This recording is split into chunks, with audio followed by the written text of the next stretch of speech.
हमारे साथ इस वक्त राहुल देव साहब जुड़ रहे हैं, सीनियर जर्नलिस्ट हैं। हमारे साथ विजय जौली साहब जुड़ रहे हैं, भारतीय जनता पार्टी के नेता हैं। मुकेश नायक हैं, कांग्रेस के नेता हैं, वो भी इस वक्त हमारे साथ जुड़ रहे हैं। आप सभी का बहुत बहुत स्वागत। मैं राहुल देव जी सबसे पहले आपसे ही शुरू करना चाहता हूं और जिस तरीके से जेपी नड्डा साहब के हिमाचल के हारने के बाद बात हो रही थी कि क्या उनके ऊपर कुछ इसका असर पड़ेगा या नहीं पड़ेगा, आज अमित शाह खुद यहां पर पहुंचे और जिस तरीके से उन्होंने एक वोट ऑफ कॉन्फिडेंस जिस तरीके से जेपी नड्डा के कार्यकाल में उनकी कार्य पद्धति में दिखाया, बीजेपी की कोशिश थी कि यह दिखाया जाए कि अध्यक्ष कितने स्ट्रांग हैं और कैसे पूरी पार्टी उनके समर्थन में है। सर बिल्कुल, देखिए बीजेपी और उसका नेतृत्व हमेशा चीजों का एक दीर्घावधि आकलन करते हैं, लॉन्ग टर्म लोग देखते हैं। वो एक या दो पार्टी की एक या दो प्रदेशों में हार हो जाए तो उससे पूरे पार्टी का जो भविष्य का अपना आकलन है, जो भविष्य की तैयारी योजनाएं हैं, वो उससे बहुत ज्यादा प्रभावित नहीं होती और शायद किसी भी बड़ी पार्टी में ये नहीं होता। तो इस समय जब अब एक 9 राज्यों के चुनावों वाले वर्ष में पार्टी आ चुकी है, उस समय एक ऐसे सेनापति को बदलना जिसको पिछले 2 साल का पूरा अनुभव है, उसने बहुत कुशलता पूर्वक पूरे देश में बीजेपी का नेतृत्व किया है। जाहिर है कि नरेंद्र मोदी और अमित शाह के बाद उनके एक तरह से उनके मार्गदर्शन में और इतनी बड़ी जीत अलग अलग राज्यों में विजय दिलाई है पार्टी को, तो उसको बीच मझधार में, जिसको कहते हैं युद्ध के बीच में घोड़े नहीं बदले जाते। तो एक घोड़ा एक ऐसा सेनापति जो कामयाब सिद्ध हुआ है, जो अच्छा प्रचारक भी है, अच्छा वक्ता भी है, अच्छा कुशल संगठनकर्ता भी है, उसको बदलने की कोई जरूरत नहीं थी और उससे बेहतर मैं समझता हूं कोई अभी विकल्प भी उभर के सामने नहीं आया था पार्टी के। तो इन सब कारणों को देखते हुए कोई आश्चर्य नहीं है कि नड्डा जी को दोबारा मनोनीत किया गया है। विजय जौली साहब, आपकी पार्टी लगता है कि बिल्कुल कमर कस ली है 2023 और 24 के चुनाव के लिए, लेकिन कुल मिलाकर हर बात में जिस तरीके से हर जो रेजोल्यूशन भी पास हो रहा है, घूम फिर के बात यही आती है कि प्रधानमंत्री नरेंद्र मोदी पर ओवर डिपेंडेंस जो है पार्टी की, वो बिल्कुल सामने दिखाई पड़ती है। चाहे सांस्कृतिक कार्यक्रम हो, चाहे वो पार्टी के कार्यक्रम हो और चाहे सरकार के कार्यक्रम हो, जैसे कि G20 को आप देख लिया जाए, उसे कहीं ना कहीं प्रधानमंत्री नरेंद्र मोदी की इमेज को और बड़ा करने के लिए इस्तेमाल किया जा रहा है, ऐसा आरोप लग रहा है आप पे। देखिए, आरोप तो लगते रहेंगे। भारतीय जनता पार्टी के नेतृत्व वाले प्रधानमंत्री नरेंद्र मोदी जी के 9 साल बेमिसाल रहे और इन 9 सालों के अंदर मोदी जी ने जिस प्रकार का सुशासन भारत में दिया है, उसकी परिणति G20 राष्ट्रों के जो संपन्न राष्ट्र हैं, उस समूह का भी अध्यक्षता भारत को मिली है। यह भी किसी से छुपा हुआ नहीं है कि कोरोना पैंडेमिक के समय 1.70 लाख करोड़ रुपए का मुफ्त अनाज और राशन भारत के 80 करोड़ लोगों को बांटा गया। ये भारतीय जनता पार्टी और प्रधानमंत्री नरेंद्र मोदी का गरीबों के प्रति स्नेह दर्शाता है। कोरोना कार्यकाल में 100 से भी ज्यादा देशों में कोरोना के मुफ्त टीके बांटे गए और 30 करोड़ टीके कोरोना के दुनिया भर में निर्यात हुए। आज भारत दुनिया की 5वीं अर्थव्यवस्था बनकर उभरा है और उसने ग्रेट ब्रिटेन को भी पीछे छोड़ दिया है। भारत का सकल घरेलू उत्पाद GDP बढ़कर 6.9% हुआ है। भारत में 700 से ज्यादा एकलव्य विद्यालय खोले हैं। भारत की राष्ट्रपति ट्राइबल समूह से भारत के पिछड़ों का प्रतिनिधित्व करती है। भारत के रक्षा सौदों में राफेल के जहाजों में जिस प्रकार के आरोप झूठे लगते रहे, एक छोटा सा इसमें वो ये हो सकता है कि पर्सनली मेरा मानना हो इसमें कि भारत में मुफ्त टीके लगाए गए। मुफ्त सर कुछ देश में मिलता नहीं है, सरकार मुफ्त में तो कुछ देती नहीं है, वो हम मेरा और आपका टैक्स पेयर मनी है जिसको सरकार इस्तेमाल करती है। खैर, लेकिन मुकेश नायक साहब, जिस तरीके से सरकार पार्टी बिल्कुल एकजुट होकर 2024 के लिए बीजेपी की ये पूरी तैयारी दिखाई पड़ रही है और उस तैयारी में बिल्कुल एक बार फिर से जो सबसे बड़ी चुनौती है वो यही है कि कैसे माइन्यूट लेवल पर बीजेपी इलेक्शन मशीनरी काम कर रही है और उनके पास जो उनका ट्रम्प कार्ड है नरेंद्र मोदी, उसकी काट क्या है, कांग्रेस के पास ऐसी क्या तैयारी है या विपक्ष के पास ऐसी क्या तैयारी है जो 2014 और 19 से कुछ अलग रिजल्ट प्रोड्यूस करे या उम्मीद वो करे? जिस पार्टी की इस देश में सरकार है, उस पार्टी ने 2 दिन की अपने विमर्श में और कार्यकारिणी में 2 चीजें तय की हैं। पहली चीज तो ये तय की है कि अलोकतांत्रिक तरीके से नड्डा के कार्यकाल का एक्सटेंशन किया है। इसके पहले सदैव कांग्रेस पर यह आरोप लगाते थे। मैं कहना चाहूंगा, दूसरी चीज इन्होंने ये तय की है 2 दिन की कार्यकारिणी में कि मोदी जी की और ब्रांडिंग, उनकी भव्यता और उनको कैसे एक बड़े स्टार के रूप में देश में प्रस्तुत किया जाए और ये कहा जाए कि इनकी तुलना में दूसरा नेता देश में नहीं है। 2 चीजें तय की हैं। मैं ये पूछना चाहता हूं कि देश में इतनी परेशानियां हैं, जीवन को स्पर्श करती हुई किसी समस्या पर कोई नैरेटिव सेट करने की बात हुई है? ये बीजेपी को चुनाव हारने जीतने के कारखाने और फैक्ट्री में तब्दील करना चाहते हैं। महंगाई 46% बढ़ी है पिछले 8 सालों में, जो भारतवर्ष में सबसे ज्यादा है। पिछले 3 महीने में जो सकल घरेलू उत्पादन है, ये 4% श्रिंक हुआ है। आज आप देखो, अकेले कोरोना में 25 लाख लोगों की नौकरी चली गई। भारत में 2,40,00,000 आदमी प्रतिदिन ट्रेन में बैठता है।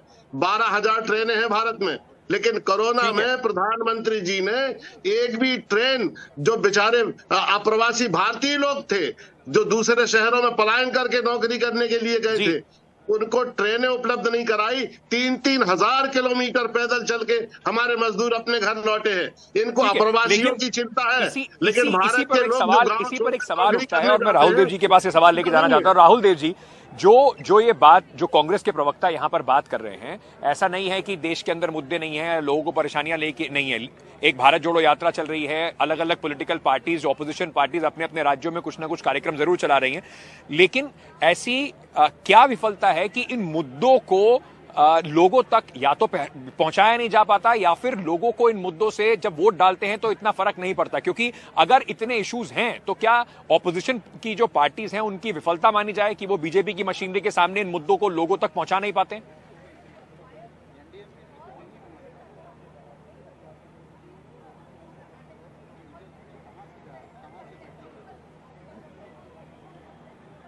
सर, अनम्यूट एक बार कर लीजिए प्लीज अपने आप को।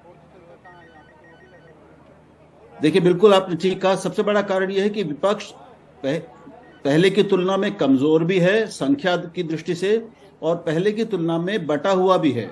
तो ना तो उसमें एकता है, ना संख्या यानी सांसदों की संख्या की शक्ति है।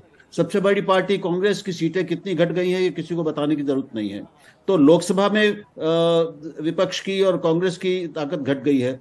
बाकी जहां अलग अलग प्रदेशों में सरकारें हैं, बीजेपी की सरकारों की संख्या बढ़ती गई है और विपक्ष की धीरे धीरे कम होती गई है। अब भी लेकिन वो इतनी कम नहीं है कि वो अच्छा विपक्ष बन ना सके, लेकिन उनमें आपस में सामंजस्य नहीं है, कोई समन्वय नहीं है, कोई दूरदृष्टि नहीं दिखती और एकता का अभाव है, और नेतृत्व को स्वीकार करने में उन सबकी एक साझी असफलता है।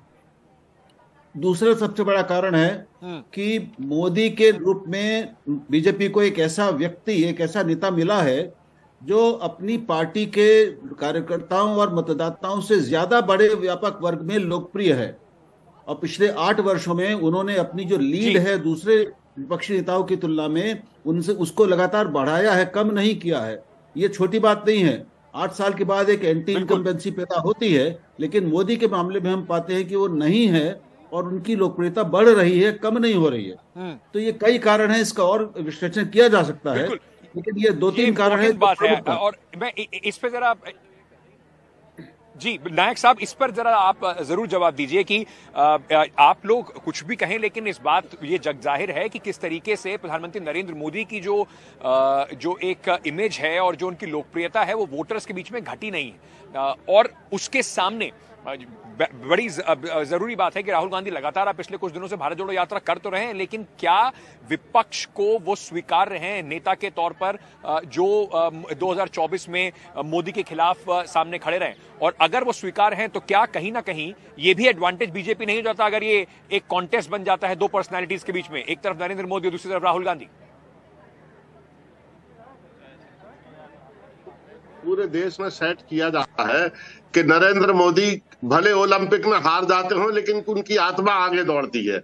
इन 8 वर्षों में ऐसा नहीं है कि नरेंद्र मोदी जी की लोकप्रियता कम नहीं हुई भारत में। अभी एंटी इनकम्बेंसी अपनी चरम अवस्था में है और 2024 में बीजेपी को पता चल जाएगा कि उन्होंने क्या खोया क्या पाया। लगातार जीवन को स्पर्श करती हुई समस्याओं से ध्यान हटाना, समस्याएं हल नहीं करना।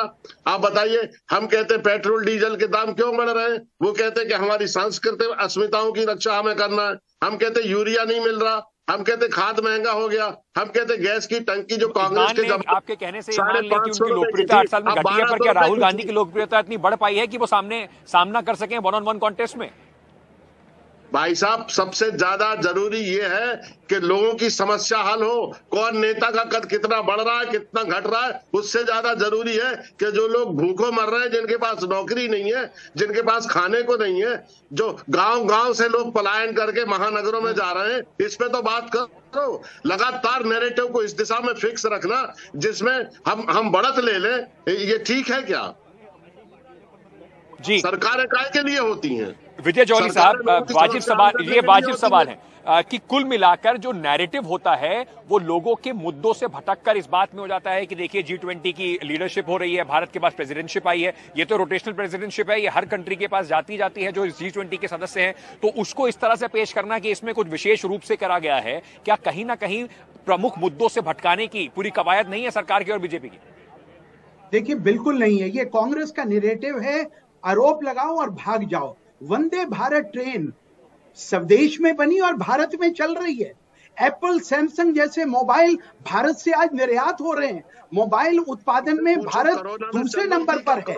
भारत के अंदर पिछले 8 साल के अंदर 3000 नेशनल हाईवे बने। भारत की बात कर रहे हैं। और G20 तो एक और बहुत बड़ा मुद्दा दुनिया के अंदर भारत की अस्मिता को जगाने का और भारत को फहराने का है। 30 करोड़ झंडे, भारत के झंडे वो भारत के अंदर फहराए गए। क्या ये गलत बात थी? आज जिस प्रकार की अस्मिता को प्रधानमंत्री नरेंद्र मोदी जी के 15 अगस्त 2022 के 5 लक्ष्यों के भाषण ने गुलामी से मुक्ति, अपनी विरासत पर गर्व, एकता और एकजुटता और नागरिक कर्तव्य की भावना ने भारतीयों में नए प्राण फूके हैं। वो नए प्राण राहुल देव जी, क्या कुल मिलाकर जो जॉली साहब कह रहे हैं, क्या यही एक सबसे बड़ा फैक्टर बन जाता है बीजेपी के लिए? ऐसा नहीं है कि किसी एक कारण से कोई भी पॉलिटिकल पार्टी चुनाव हारती हो या जीतती हो, लेकिन एक बहुत प्रमुख factor Narendra Modi Trump card, BJP की इलेक्शन मशीनरी चेक, लेकिन सबसे बड़ा फैक्टर यह बन जाता है जो उनकी मैसेजिंग मशीनरी है। वो कैसे, जब आप सवाल पूछें कि महंगाई और G20 तो किसी भी देश के पास आने वाली एक रोटेशनल प्रेसिडेंटशिप है, पर उसको कैसे प्रस्तुत किया जाता है, ये बीजेपी के लिए एक बड़ी एडवांटेज बन जाती है। देखिए, मैंने कल ही कहा है कि नरेंद्र मोदी जी छवि और छवि निर्माण के, छवि प्रबंध के उस्ताद हैं। मतलब वो शायद दुनिया के इस समय सबसे बड़े उस्तादों, विशेषज्ञों में से एक होंगे, गुरु हैं, वो महागुरु हैं। तो कैसे छवि का निर्माण किया जाता है, कैसे छवि का विस्तार किया जाता है, कैसे लगातार जनता के मानस को एक के बाद एक दूसरा मुद्दा सामने लाते हुए नए से नए व्याख्यान प्रस्तुत करते हुए, और कैसे उसके विवेक को नहीं, उसकी भावना को पकड़ते हुए, उसको संबोधित करते हुए उसे उलझाए रखना, ये उनसे ज्यादा शायद किसी ने इतनी सफलतापूर्वक नहीं किया है। तो ये ठीक है कि उनकी लोकप्रियता बहुत ज्यादा है, उसके कारणों की चर्चा हम कर सकते हैं, लेकिन हमें ये याद रखना होगा कि पिछले 10-15 सालों में इस देश के आम मानस का जो सांप्रदायिक धार्मिक ध्रुवीकरण हुआ है, उस ध्रुवीकरण का बहुत बड़ा लाभ, सबसे बड़ा लाभ भारतीय जनता पार्टी को मिला है। और उस ध्रुवीकरण में पूरी पार्टी, और उसमें कहना पड़ेगा कि उस ध्रुवीकरण को रोकने में प्रधानमंत्री ने कोई भूमिका नहीं दिखाई है। उन्होंने अब प्रत्यक्ष रूप से बोलकर कुछ उसको शायद बढ़ाया नहीं होगा, लेकिन उसको कम करने के लिए उन्होंने कुछ कहा हो या कुछ प्रभावी ढंग से किया हो, ऐसा हमें नहीं दिखता। तो इसका भी उनका लाभ बहुत ज्यादा मिल रहा है। ये बड़ी बात है। और इस पे क्योंकि मेरे पास समय कम है तो मैं छोटा सा एक जवाब जॉली साहब आपसे चाहूंगा, बात तो घुमाइएगा नहीं, सीधा सवाल का सीधा जवाब दीजिएगा जरूर इस पर कि क्यों नहीं ऐसा होता जब इतने सारे मुद्दे हैं, और चाहे साध्वी प्रज्ञा की बात हो, जिस तरीके से उन्होंने जो बयानबाजी की, और बीजेपी नेताओं की बात हो, कर्नाटक में कह रहे हैं कि सड़क मुद्दे भूल जाइए, लव जिहाद बड़ा मुद्दा है, तो क्या उस पर प्रधानमंत्री जी को नहीं उस पर अपना कुछ ना कुछ हस्तक्षेप करना चाहिए, कुछ बात कहनी चाहिए? देखिए, प्रधानमंत्री जी के नेतृत्व के कारण, और अभी राहुल जी ने खुद कहा किस प्रकार से 24 घंटे में से 18 घंटे काम करने वाला प्रधानमंत्री आज के कम्युनिकेशन युग में भारत के 28 राज्यों में से 17 राज्यों में आज भारतीय जनता पार्टी की सरकारें हैं, और हमने लक्षित कर लिया है 72,000 कमजोर बूथों को चिन्हित किया है, और 9 राज्यों के चुनावों को नहीं सर, ये आपने लक्षित कर लिया है, वो समझ में आता है आपके इलेक्शन मशीनरी के बारे में, लेकिन देश के अंदर जो वातावरण है और बीजेपी के ही नेता जिस तरह की बातें करते हैं, उसके ऊपर भी क्या प्रधानमंत्री को नहीं बोलना चाहिए? और ये बात भी बिल्कुल स्पष्ट है कि चुनाव जीतने से ऐसा नहीं हो जाता कि अकाउंटेबिलिटी खत्म हो जाती है और सवाल पूछने का हक खत्म हो जाता है। बहुत बहुत शुक्रिया आप तीनों का।